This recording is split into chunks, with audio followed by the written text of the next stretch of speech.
Hakim pra-peradilan di Pengadilan Negeri Jakarta Selatan itu memutuskan kasus penyiraman air keras terhadap aktivis Andre Yunus harus dilanjutkan oleh pihak kepolisian. Apakah dengan begitu bisa terbongkar pelaku yang sesungguhnya bersama aktor intelektualnya?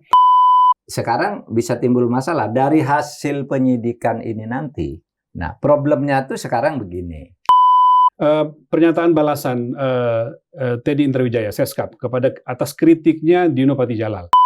Presiden seringkali berkunjung ke luar negeri untuk kesekian kalinya dengan anggaran yang besar dan segala macam. Lalu dijawab oleh Teddy, kelebihan anggaran karena kunjungan presiden itu dibiayai secara pribadi oleh Pak Prabowo. Pertanyaannya, secara ketatanegaraan apa memang memungkinkan? Persoalannya bukan jumlah anggarannya. Terlalu sering itu lalu boros gitu. Ya, sementara produknya juga apa follow up dari itu?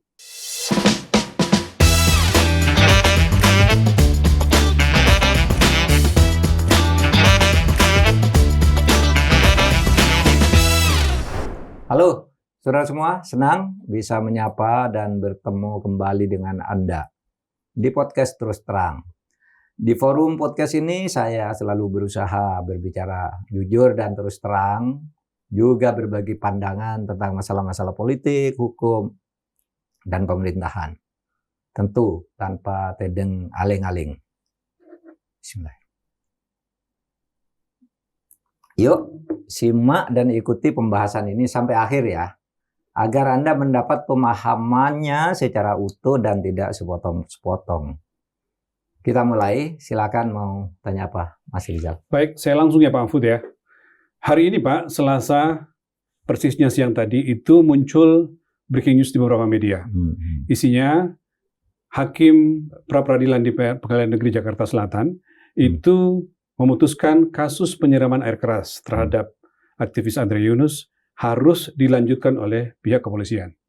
Jadi PN Jaksel memerintahkan Polda Metro untuk melanjutkan penyidikan kasus tersebut. Pertanyaan saya, apakah dengan begitu masyarakat bisa berharap bahwa bisa terbongkar pelaku yang sesungguhnya bersama aktor intelektualnya, karena memungkinkan sekarang dilakukan dengan penyelidikan di peradilan umum maupun koneksitas? Masyarakat bisa berharap atau tidak sebenarnya tergantung pada bagaimana Polri menyikapi ini. Bagaimana polisi? Tegasnya dengan kalimat berani enggak Polri melaksanakan putusan pra-peradilan ini. Karena putusan pra-peradilan itu kan imperatif. Harus dilakukan oleh polisi. Memaksa, dan imperatif itu sesuatu yang harus dilaksanakan, tidak boleh ditolak. Itu putusan pra-peradilan. Apa putusannya? Melanjutkan penyidikan atas laporan nomor 22 atau 222 ya. Yang itu melaporkan beberapa orang selain yang sekarang diadili di peradilan militer gitu. Nah, sekarang bisa timbul masalah dari hasil penyidikan ini nanti ya, dari hasil penyidikan polisi yang diperintahkan oleh hakim pra-peradilan hari ini, itu akan menimbulkan juga alternatif peradilan yang muncul. Kalau yang berdasar penyidikan ini muncul tersangka dari sipil, maka peradilannya di peradilan umum. Tapi kalau muncul tersangka yang dari militer, tentu lalu diserahkan ke peradilan militer, gitu kan? Ya. Kalau muncul dua-duanya dari militer ada, ini yang dilaporkan kan banyak nih, katanya sampai banyak kan, dulu kan disebut sampai 13 sampai 16 Pak, ya kan? Yeah. Baru 4 yang masuk pengadilan. Yeah. Ini mungkin masih ada 11 atau 10 gitu, mungkin ada militernya, ada sipilnya. Yeah. Maka akan kemungkinan ada peradilan koneksitas. Kemungkinan itu. Nah, problemnya tuh sekarang begini. Sejak tahun 2000 ada ketetapan MPR nomor 7 tahun 2000 yang di dalam ketetapan itu disebutkan bahwa tindak pidana yang dilakukan oleh anggota TNI ya dalam hukum militer, dalam bidang kemiliteran lah, pertahanan ya, disersi, penjualan senjata gelap, kemudian membocorkan dokumen pertahanan dan sebagainya, itu diadili oleh peradilan militer. Tetapi tindak pidana di luar itu, tindak pidana umum yang dilakukan oleh anggota TNI sekalipun harus diadili oleh peradilan umum. Ya, jadi TNI pun kalau dia desersi ya ke militer. Ya. Tapi sebelum itu, sebelum ketuaan TAP, pokoknya sebelum TAP ini semua tindakan dilakukan oleh militer, apa mencopet, menghina istrinya, menggunakan senjata ilegal dan sebagainya, tetap ke peradilan militer. Tapi sejak tahun 2000 dinyatakan harus ke peradilan umum kalau bukan kaitan dengan hukum militer.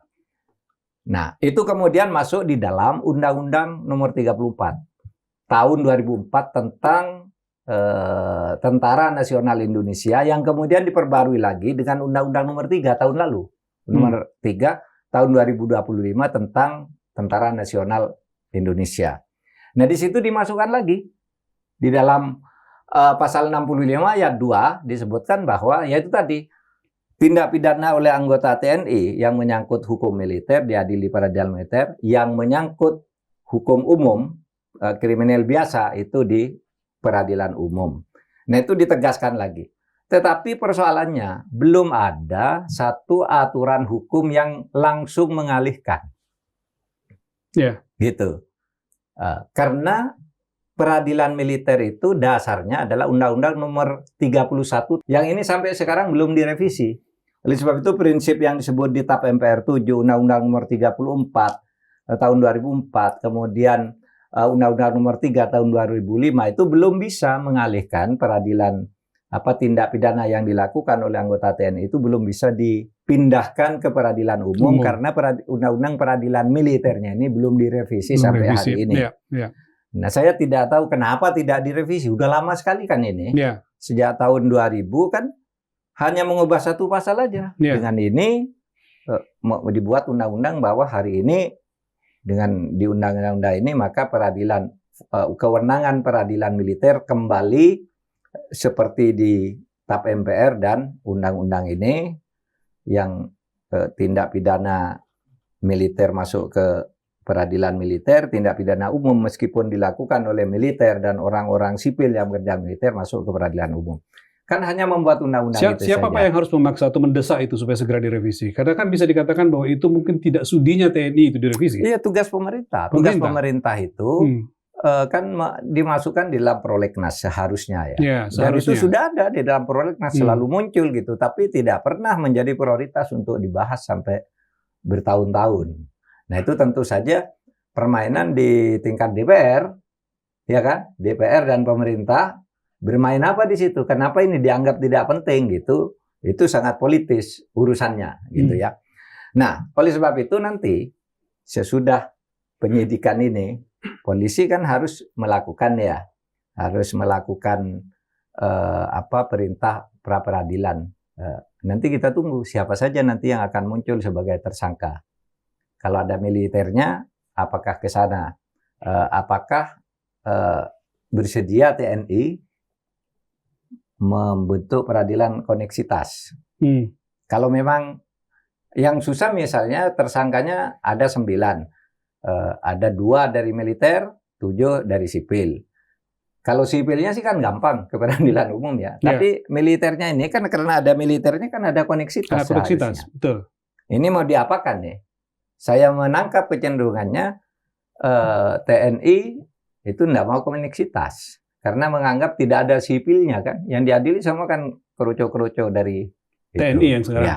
Nah, ini ujian bagi kita, bagi polisi terutama dan bagi kita untuk menegakkan ini bagaimana sih?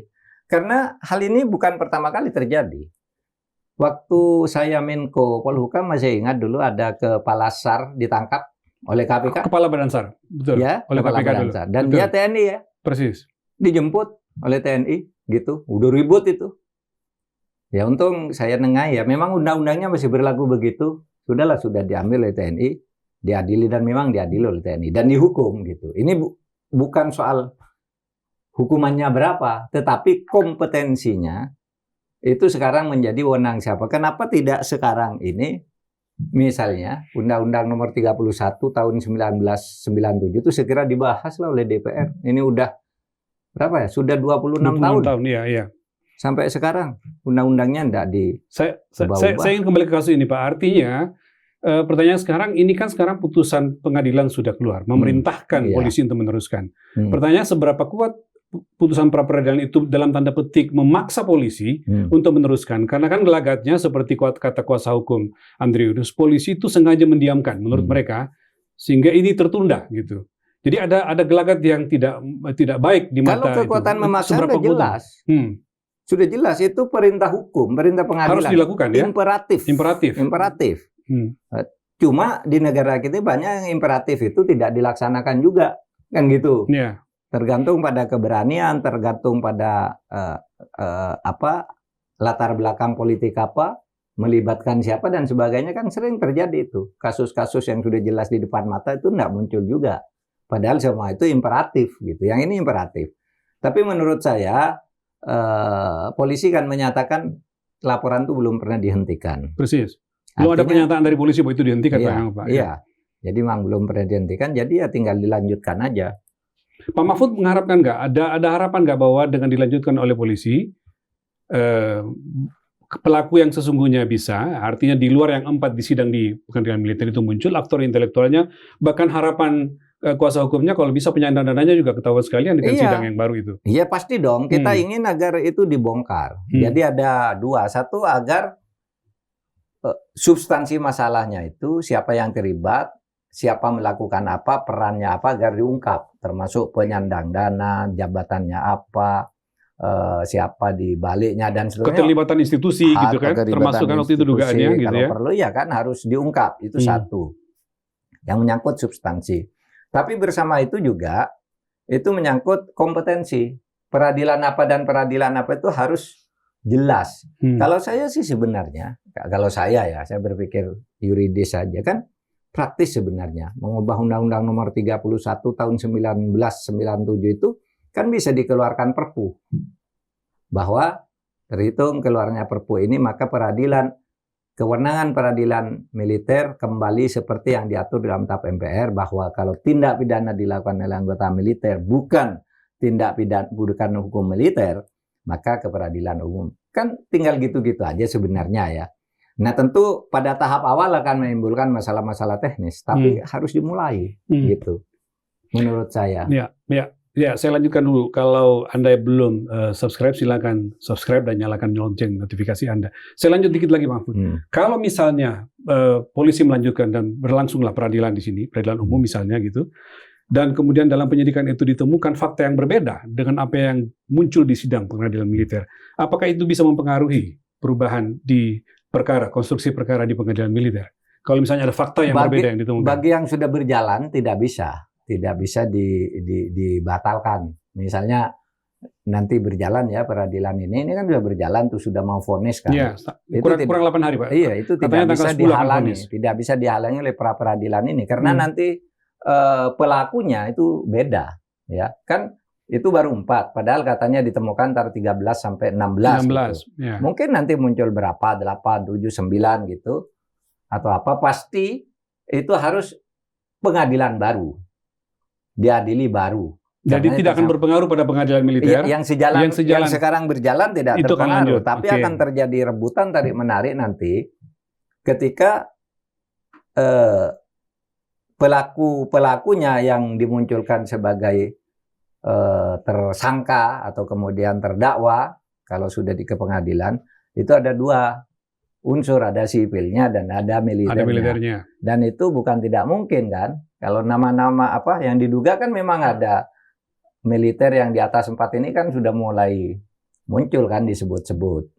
Lalu sipilnya juga sudah disebut-sebut. Ya, kita lihat aja nanti. Oke. Ini ujian lah bagi kita, ujian penegakan hukum. Ujian bagi tidak hanya bagi polisi, tapi bagi kita juga, Pak, ya, penegakan hukum. Oke, Mahfud. Saya lanjut yang lain nih. Ini juga ramai di media sosial, Pak. Komentar atas pidato Presiden kemarin. Kemarin kan hari lahir Pancasila, Presiden Prabowo pidato, Mahfud. Ya. Dan yang agak berbeda, pidato Presiden itu kali ini membaca teks, Pak. Membaca teks sehingga ramai di media sosial dikatakan, ini cara efektif untuk membuat supaya pernyataan Presiden tidak seperti sebelum-sebelumnya yang katanya di luar konteks sehingga menjadi kritikan dan bahkan olok-olok. Pak Mahfud termasuk salah satu yang sedih waktu itu mengatakan galau menyaksikan presiden kita diolah-olah oleh rakyatnya sendiri. Apa pandangan Pak Mahfud tentang itu? Ya baguslah, saya sependapat. Netizen lebih baik membaca saja, karena kadang-kala kalau ada teksnya, misal di prompter atau di kertas kecil, itu kalau bicara ditambah di luar itu, di komentar itu, ditambah sendiri, itu kadang-kala itu yang lebih panas masalahnya. Nah, oleh sebab itu bagus menurut saya Presiden membaca aja seperti kemarin itu. Memang menjemukan sih, hanya mendengarkan orang baca. Tapi kayak dulu Pak Harto, itu kan baca terus kan, menjemukan memang. Tetapi tidak menimbulkan masalah, kecuali ada kebijakan. Pidatonya itu sendiri kan tidak menimbulkan masalah. Tapi pidato tanpa teks Pak Harto dulu yang menimbulkan masalah sampai mengantarkan lahirnya reformasi kan pidato tentang dui fungsi. Yang dia bilang kalau undang-undang dasar mau diubah gitu, misalnya 2/3 anggota DPR setuju, anggota MPR setuju, kita culik aja satu agar tidak korum kan itu kan itu yang kemudian menimbulkan petisi 50 dan terus bersambung sampai Pak Harto jatuh. Itu kan pidato di luar teks. Sekali itu langsung bermasalah besar gitu ya. Iya kan, oleh sebab itu sesudah itu Pak Harto selalu baca. Meskipun sebenarnya kalau ngomong biasa kan pinter, lancar. Tapi menurut saya ini satu perkembangan baru yang sebaiknya dipertahankan. Pidatonya pakai teks saja terus. Sudah pakai teks saja. Toh itu kan dokumen negara. Dokumen negara yang bisa dipegang. Kalau lisan itu yang tidak ada apanya kan kita tidak bisa juga kan ngontrol. Misalnya gentengisasi gitu. Terus apa? Ada enggak sekarang gentengisasi itu, ya kan? Pak Menteri Keuangan, itu Dirjen Bea Cukai kalau enggak benar dicopot aja kan gitu kan? Iya. Terus apa? Ada arahan gitu? Itu, ya. Kan tidak ada di teks itu. Langsung nodeng-nodeng gitu. Terus ada apa-apanya kan? Orang nunggu-nunggu kapan diganti Dirjen Bea Cukai gitu. Iya, ya kan begitu. Baguslah menurut saya Pak Prabowo. Saya termasuk yang setuju dengan netizen yang mengatakan sudahlah Pak Prabowo kalau pidato gitu-gitu aja gitu. Pakai teks, terutama di acara resmi, acara di DPR lah, di MPR gitu. Kalau bahkan di ormas-ormas menurut saya ya pakai teks aja gitu. Iya kan? Di kampus atau di mana pakai teks. Pertanyaan publik kemudian Pak, bagaimana dengan yang sudah terlanjur kan? Yang Bapak bilang jangan sampai menimbulkan masalah. Contohnya misalnya yang lagi ramai sekarang Pak hari-hari ini, pernyataan Pak Prabowo kemarin ketika berhadapan dengan Presiden Prancis mengatakan sudah menginstruksikan semua jenjang pendidikan di Indonesia belajar bahasa Prancis. Sebelumnya menginstruksikan belajar bahasa Portugis. Lalu gimana itu? Sudah disampaikan oleh Presiden di depan publik secara resmi, gimana mengakomodir itu? Saya tidak tahu itu kan tidak bisa dianggap sebagai keputusan negara ya. Nggak bisa dianggap. Iya, meskipun kurikulum pendidikan. Walaupun Presiden yang mengatakan itu. Kan di undang-undang sudah ada sendiri tentang kurikulum itu, bahasa yang wajib diajarkan apa, bahasa yang asing diajarkan apa saja gitu kan sudah ada aturannya sendiri. Tapi kalau nanti setiap pindah negara lalu menjanjikan bahasa, ya maksudnya pendidikan, bukan di kurikulum sekolah. Pendidikan biar rakyat belajar sendiri. Yang mau belajar Perancis kan banyak orang pintar bahasa Perancis tanpa masuk kurikulum. Banyak yang pintar bahasa Arab tanpa masuk kurikulum. Iya kan? Tapi bahasanya menginstruksikan loh Pak, ini saya baca. Karena pentingnya hubungan ini, saya sudah putuskan bahwa bahasa Portugis menjadi bahasa prioritas di pendidikan kita. Itu ketika dengan Presiden Brazil, Pak, Portugis. Ketika dengan Presiden Prancis, saya sudah instruksikan bahwa semua tingkatan sekolah harus belajar bahasa Prancis. Sampai begitu kan, Pak, sudah diinstruksikan. Artinya instruksi Presiden tidak harus dianggap sebagai keputusan pemerintah. Menurut saya enggak. Itu anggap saja basa-basi diplomatik. Kan tidak bisa lalu bahasa diplomasi Presiden. Iya kan? Kan tidak bisa langsung mengubah undang-undang. Di undang-undang tidak ada kewajiban begitu. Gitu. Nanti orang pada rebutan bahasa Jepang, bahasa apa lagi, bahasa Korea. Dan orang tidak diinstruksikan juga. Yang pintar bahasa Cina juga banyak kan di Indonesia, bahasa Mandarin. Yang bahasa Korea juga pintar gitu. Belajar sendiri. Yang bahasa Jepang ya belajar sendiri. Tidak usah diinstruksikan lah. Tergantung kebutuhan. Menurut saya instruksi itu tidak bisa dilaksanakan. Coba Anda bayangkan, mau masuk kurikulum apa? Apalagi sekarang ini, setiap ada masalah, suruh masukkan kurikulum. Korupsi, wah di sekolah harus ada pendidikan korupsi. Kurikulum. Lingkungan hidup, masuk lagi. Hak asasi, masuk lagi. Apa sih gitu? Kok semuanya masuk kurikulum? Itu kan melekat aja pada pelajaran-pelajaran yang ada. Gitu. Tidak harus menjadi mata kuliah sendiri. Kalau perlu nanti bisa menjadi mata kuliah pilihan. Misalnya, pada tingkat tertentu Ketika orang misalnya, saya besok mau ambil sastra Perancis, nah situ dia SMA-nya wajib belajar dulu punya sertifikat tentang bahasa Perancis, misalnya kan gitu. Mungkin ya, tapi kita tidak bisa membayangkan yang dikatakan Pak Prabowo itu nanti bagaimana melaksanakannya itu. Iya. Membayangkan itu. Menteri Pendidikan Dasar dan Menengah itu gimana mengantisipasi itu, menyiapkan itu. Ya kita lihat aja, bisa enggak Pendidikan Dasar dan Menengah mengakomodasi itu secara sungguh-sungguh ya, bukan hanya basa-basi. Iya. Gitu. Kalau temannya Pak Mahfud, Pak Mukti itu bagaimana menyiapkan? Teman-teman baik saya. Oke, yang lain aja. Ya Pak, saya lanjut. Masih ada Pak, saya mau tanya lagi. Ini juga muncul di komentar-komentar Pak, supaya Pak Mahfud tanggapin. Pernyataan balasan Teddy Indrawijaya, Seskap, kepada atas kritiknya Dino Patijalal. Dino Patijalal kan memberikan kritik terbuka, mengatakan bahwa Presiden sering kali berkunjung ke luar negeri untuk kesekian kalinya dengan anggaran yang besar dan segala macam. Lalu dijawab oleh Teddy kaitannya dengan anggaran besar. Salah satu poinnya yang banyak ditanyakan kepada Pak Mahfud adalah ketika Teddy mengatakan bahwa, Seskap Teddy mengatakan bahwa kelebihan anggaran karena kunjungan presiden itu dibiayai secara pribadi oleh Pak Prabowo. Pertanyaannya, secara ketatanegaraan apa memang memungkinkan kunjungan itu dibiayai oleh kantong pribadi? Satu, secara aturan begini. Setiap kunjungan kenegaraan, bukan hanya presiden, menteri atau pejabat apapun, kalau ada kelebihan yang dibutuhkan dari yang ditentukan oleh anggaran, ini memang harus biaya sendiri. Iya toh? Nggak boleh menggunakan kita ke luar negeri, gitu, lalu mengadakan pertemuan dengan siapa, tapi tidak ada di anggaran, kan dari pribadi kita. Iya kan? Konsekuensi dari tambahan. Jadi sebenarnya itu bukan jawaban yang tepat, bahwa setiap kelebihan itu dibiayai oleh pribadi. Itu memang karena harus otomatis dibiayai. Kalau mungkin negara membiayai anggaran dia ya. Iya, memang otomatis, itu bukan berarti jawaban. Masalahnya di mana? Masalahnya itu karena terlalu sering. Kan gitu.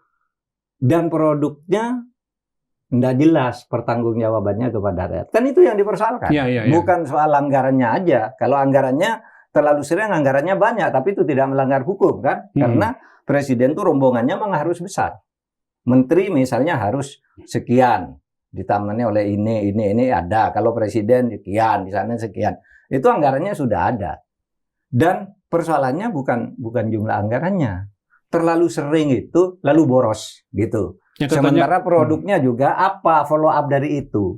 Nah, seperti itu saya kira ya supaya dikurangi. Soal frekuensi dan transparansi Pak ya. Itu yang ditanyakan. Transparansi serta akibatnya terhadap pejabat di negara kita. Ini harus melakukan apa kalau komitmennya dengan negara lain begitu, sementara di tempat kita tidak ada program itu. Di kebijakan kita rencana pembangunan ini tidak ada, dan seterusnya. Dan seterusnya.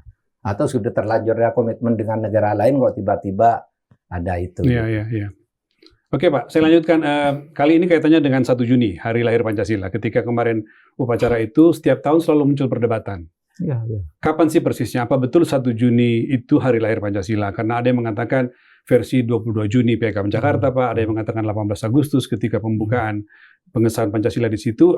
Secara ketatanegaraan dan secara sejarah, Pak, bagaimana kita memana ya? Bagaimana persisnya hari lahir Pancasila itu? Baik. Agak serius. Ya.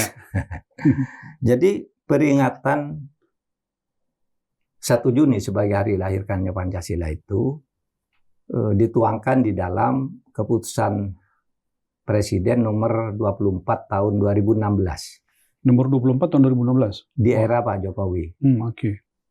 Karena itu kan keinginannya teman-teman PDIP agar pidato Bung Karno 1 Juni 1945 itu dijadikan hari lahirnya Pancasila dan libur nasional. Yeah.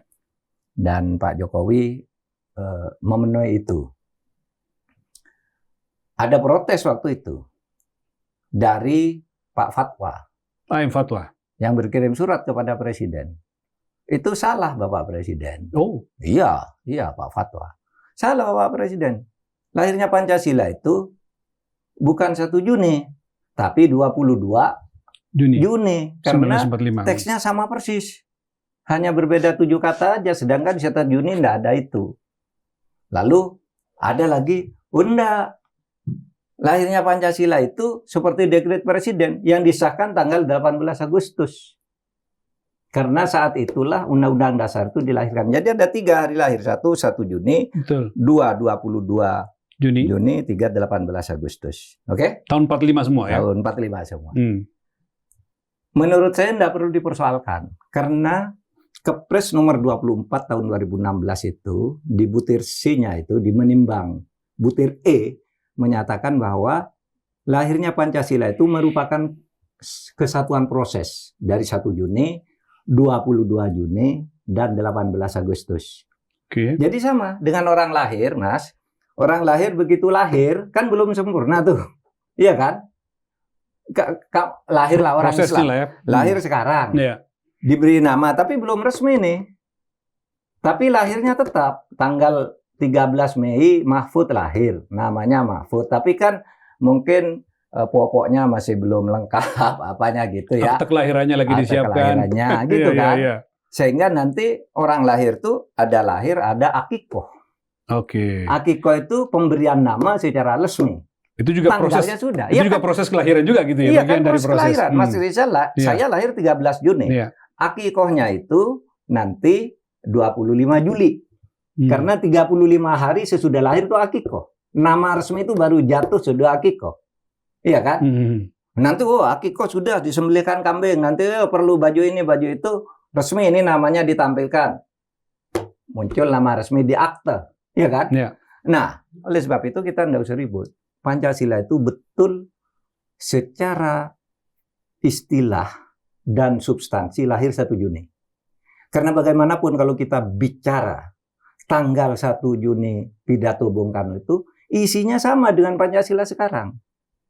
Cuma ya perlu dipoles-poles lah karena ketuhanan itu bagi Bung Karno di sila terakhir, dipoles.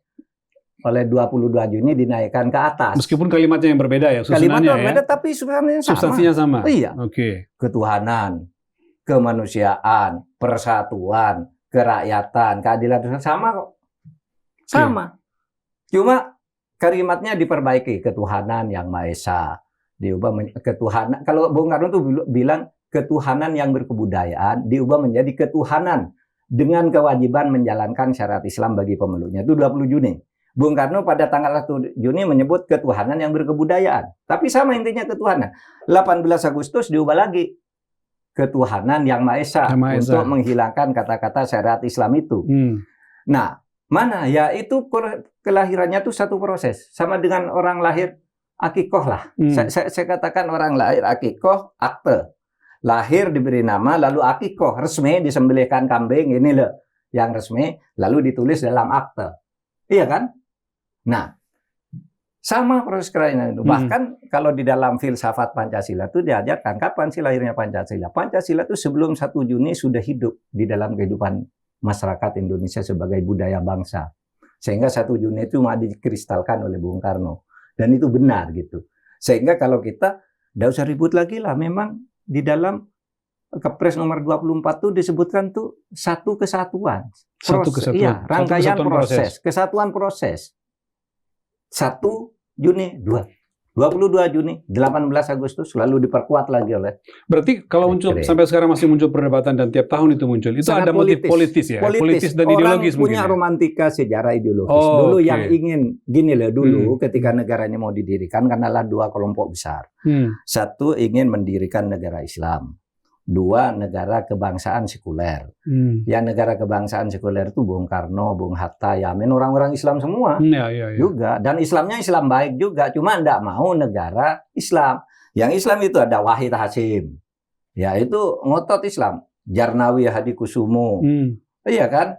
Nasir meskipun ada di luar itu, di luar BPUPKI. Nah, karena ada pertentangan ini, maka kemudian muncul di persidangan itu diterimalah kemudian kompromi Pancasila ini. Meskipun Pancasila sendiri tidak pernah ditulis di dalam Undang-Undang Dasar, tapi di dalam pidato pertama lahirnya ide Pancasila itu sudah disampaikan oleh Bung Karno. Nah itu aja. Sebenarnya itu romantisme sejarah. Bukan hanya itu, Mas. Dulu begitu dekret Presiden 5 Juli keluar, kan Bung Karno isinya kembali ke Undang-Undang Dasar. Ya di dalam di dalam konsiderannya dekret itu menyebut bahwa Piagam Jakarta merupakan satu kesatuan. Iya, di dalam dekret itu Piagam Jakarta satu kesatuan dengan Undang-Undang Dasar yang disahkan 18 Agustus. Sehingga yang Islam kembali muncul pada waktu itu mengatakan, Kalau gitu itu dekret mengatakan Piagam Jakarta satu kesatuan. Kita sekarang berlaku syariat Islam bagi pemeluk-pemeluknya. Tapi yang lain bilang enggak, yang berlaku tahun 45 18 Agustus enggak ada tuh Piagam Jakarta. Pertentangan lagi tuh sejak tahun 59. Baru tahun 68 Presiden Soeharto mengeluarkan Impres nomor 12 bahwa Pancasila yang benar itu adalah Pancasila yang disahkan tanggal 18 Agustus 1945. Sesudah itu enggak ada lagi ribut-ribut. Nah, sekarang mulai ketika muncul Kepres 24 ini itu lagi. Tapi ya enggak apa-apa untuk pengetahuan sejarah. Tapi menurut saya dari sudut substansi sudah selesai sih. Sudah selesai. Artinya dengan pemerintah sudah mengatakan bahwa, negara sudah mengatakan bahwa yang resmi itu 1 Juni, ya 1945, maka semua harusnya menerima itu semua. Iya. Tanpa perlu ada perdebatan lagi gitu. Iya, romantisme sejarah harusnya dihilangkan sudah ya. Iya, dan dulu pemerintah Departemen Penerangan tahun 1946 itu menerbitkan buku namanya Pidato Lahirnya Pancasila. 1 Juni 1945. Itu diterbitkan oleh negara, tidak ada yang membantah juga. Dan itu terbit beredar terus gitu. Nah, lalu politis sesudah dekret itu muncul lagi. Kan habis dekret itu, sebelum dekret itu kan pemilu 55. Polarisasi politik besar.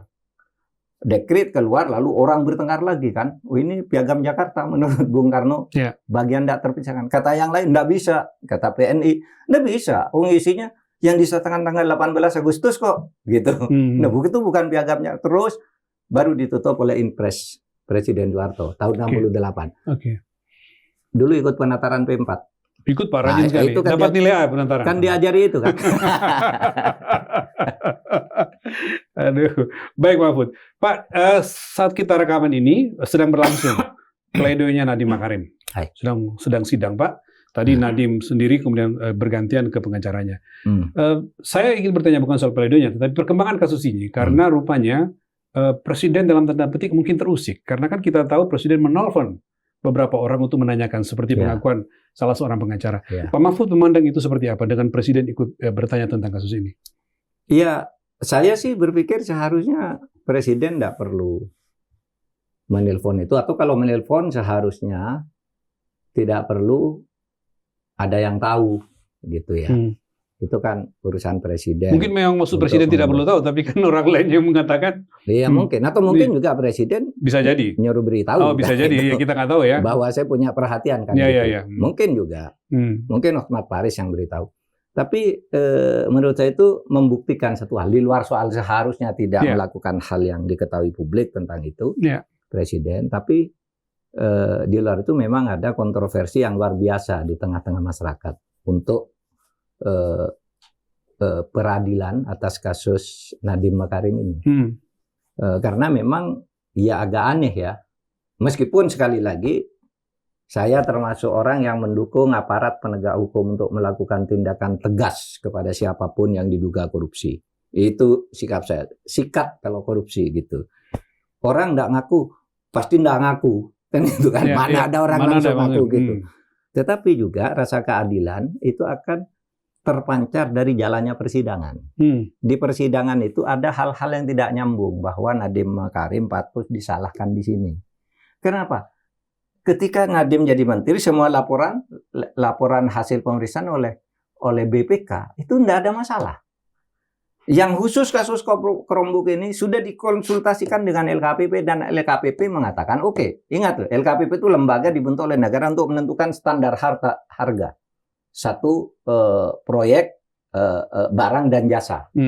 Sudah standarnya. LKPP bilang tidak masalah. BPKP juga ditanya tidak ada masalah pada waktu itu. Nadiem juga minta pendampingan katanya ke kejaksaan, juga tidak ada masalah. Kok sesudah berhenti masuk lalu dicari dengan macam-macam gitu. Nah, ini menurut saya yang menyebabkan ada kontroversi di tengah-tengah masyarakat, bisa menyebabkan pemerintah itu takut nantinya membuat kebijakan, karena kebijakan itu kan sebenarnya tidak boleh dikriminalisasi.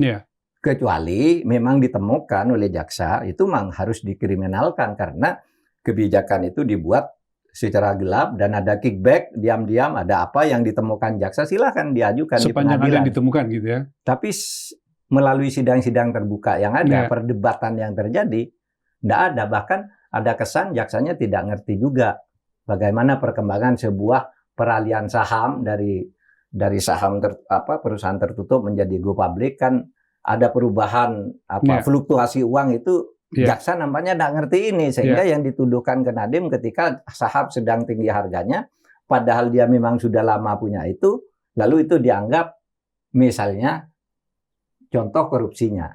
Nah ini jaksanya kayaknya tidak ngerti hukum persahaman seperti ini. Dan wajar kalau tidak ngerti, karena dia hukum pidana ahlinya, tidak ngerti sejauh itu. Sementara dia kerjanya banyak sekali untuk memberikan sesuatu, sehingga agak serampangan kan ketika. Dan Presiden mungkin menyaksikan itu, Pak. Presiden mungkin menyaksikan itu, sehingga banyak yang takut loh. Kalau begitu nanti siapa yang berani jadi pemerintah?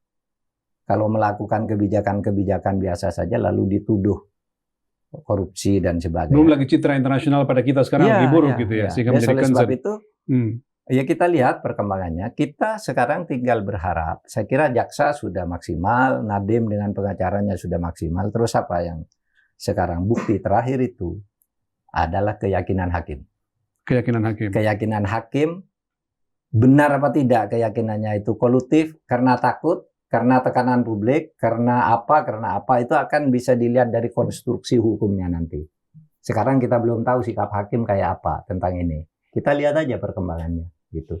Yang penting keadilan harus jalan dan tidak boleh ada kriminalisasi. Tidak boleh ada kriminalisasi terhadap kebijakan. Ya. Satu lagi Pak, saya tahu Pak Mahfud baru pulang dari luar kota. Saya kebetulan diminta mendampingi. Pak Mahfud datang ke Kalimantan Barat untuk mengisi ceramah Idul Adha di sana. Lalu bertemu dengan beberapa orang Pak. Saya ikut menemani Pak Mahfud. Beberapa ASN dan segala macam, alumni KAHMI dan segala macam. Minta dialog dengan Pak Mahfud. Apa Pak yang bisa di-share dari ketemu sejumlah pejabat, aparat sipil negara dan segala macam tentang pembangunan di daerah kaitannya dengan penegakan hukum? Iya, gini, bukan hanya di Kalimantan. Saya kan banyak berkeliling kemana-mana kan bersama Mas Rizal, ke berbagai kota, berbagai provinsi. Sekarang terus terang banyak keluhan tentang dana alokasi umum untuk daerah yang dipotong sekian, sehingga mereka tidak bisa bergerak gitu. Bahkan bukan dari Kalimantan, saya dengar dari daerah Jawa Tengah juga orang mengatakan gini, Pak, itu MBG itu gede, KEP itu gede, itu mestinya kalau dimasukkan ke desa kan besar tuh perkembangan, tapi desa tidak dapat apa-apa karena dikerjakan dari atas secara bertahap, sehingga ketika masuk ke desa itu sudah sedikit. Daerah juga tidak bisa apa-apa, Pemdanya itu. Sehingga tidak dapat manfaat langsung, atau malah tidak dapat manfaat, mungkin tidak langsung kan ada di luar yang kemudian menjadi boros kan. Seperti yang dikatakan, misalnya MBG anggarannya 15.000, nanti turun ke 1 jadi 10.000, turun lagi, sehingga jadi 6.000 atau akhirnya. Kenapa tidak langsung aja ke desa? Kan gitu. Nah itu keluhan-keluhan. Nah itu semua kemudian menyebabkan, misalnya meskipun sekarang belum terjadi, misalnya akan terjadi pemutusan kontrak terhadap pegawai-pegawai PPK. Honorer, guru-guru honorer akan diputus per Desember tahun 2026 ini dan seterusnya. Itu menimbulkan kecemasan-kecemasan bagi bagi mereka. Saya tidak tahu apakah ini ditangkap oleh pemerintah pusat atau tidak. Karena kalau kita dengar penjelasan, misalnya pemberhentian guru-guru honorer, ya kan, guru honorer sudah ngajar belasan tahun, kadang-kala ngajar 3 kelas, 4 kelas, gajinya sedikit karena dijanjikan mau jadi ASN, malah mau diberhentikan per bulan Desember. Ketika ditanya kepada Mendikbud Pak, Mendiknas Mendikdasmen. Ya, jawabannya standar yang semua orang bisa jawab. Oh, kalau begitu bukan urusan Menteri Pendidikan, itu urusan Menpan RB katanya. Kan mestinya jawabnya tidak begitu. Jawabnya bawa ke Menko-nya, ini gimana? Kan gitu, bukan saling. Kalau begitu-gitu untuk apa? Ada pemerintah. Iya kan? Saling lempar kayak gitu. Untuk apa ada Menko? Mestinya kan jawabannya dibawa dulu ke Menko lalu disampaikan ke Presiden dengan sungguh-sungguh, karena kasihan. Sebenarnya guru-guru honorer itu dulunya sudah sudah diatur tahapannya untuk pada saatnya nanti akan habis diangkat semua. Oleh sebab itu mereka nunggu. Ya, mereka nunggu semua, lalu tiba-tiba ada kebijakan begini. Dulu waktu Menpannya Abdullah Azwar Anas kan sudah disusun tuh. Kita ikut bersama-sama menyusunnya, tahun sekian habis gini, tahun ini tahun sekian habis Pak, enggak usah ngangkat lagi. Nanti semuanya nanti yang resmi-resmi gitu.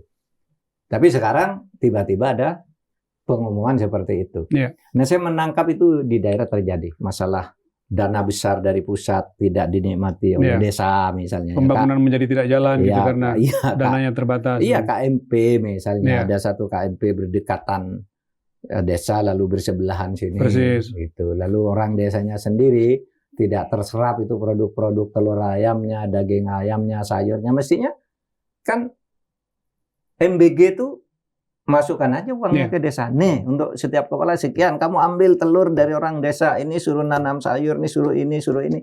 Kan hidup tuh. Yeah. Saya jadi gede. Betul Pak, karena ketika saya mendampingi Mahfud, saya ingat betul tuh ada seorang guru yang mengaku kerja di dinas pendidikan, sampai mengatakan, bisa nggak sih Pak, pemerintah pusat nggak merepotkan kita di daerah? Bapak nanya, kenapa? Boleh nggak Pak, MBG itu 2 hari aja? Sampai seorang tenaga pendidik mengatakan bahwa boleh nggak Pak 2 hari itu? MBG itu jangan 5 hari seperti sekarang, 2 hari aja. Iya, kan kita sungguh repotkan. Yang ini seharusnya didengarkan oleh Pak Prabowo, jangan dimarahi gitu. Iya. Kadang-kadang kalau orang berbeda lalu dimarahi, dibilang antek asing lah dan sebagainya. Itu antek asing, tapi Pak Mahfud jadi tempat curhat kalau ke daerah-daerah gitu. Ya, tapi senang juga sih. Senang juga karena saya kan mendalami masalah-masalah hukum dan sosial kemasyarakatan. Artinya tahu bukan senang terhadap peristiwa. Iya. Tapi tahu ini ada masalah pandangan masyarakat tentang pemerintah kita, tentang negara kita, tentang bagaimana kita hidup bersama dan sebagainya. Oke, saya kira cukup Pak. Ya, monggo Pak.